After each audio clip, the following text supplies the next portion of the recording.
Hey DIYers, and welcome back to DIY Hookup. Today I'm sharing with you this do-it-yourself coffee house.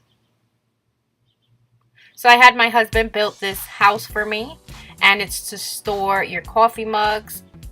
I only paid like $2 to make this. I had some cold wood, which is what that orange is on the wood for, at Home Depot. In the back of the wood section, they usually have an area called cold wood, and it's all discount wood. So these were $1 each board, and I used 2 boards.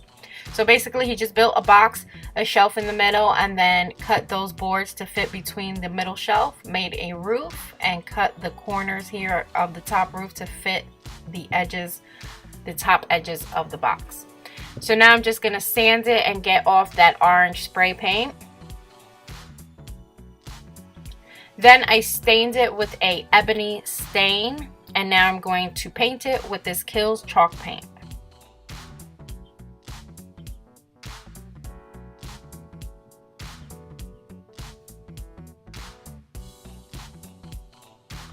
So you guys, I'm also going to leave my Instagram link in the description bar. Click it, follow me on Instagram. You'll see what projects I'm working on, what thrift finds I find, and things like that.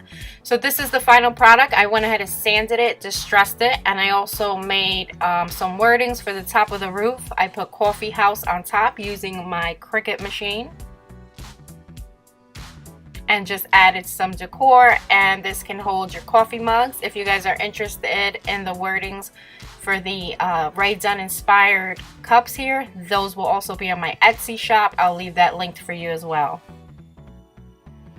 So I hope you guys liked this DIY. If you did, give me a thumbs up, leave me a comment, share the video, and make sure you hit that subscribe button if you're new. And I'll see you guys really soon in the next DIY hookup.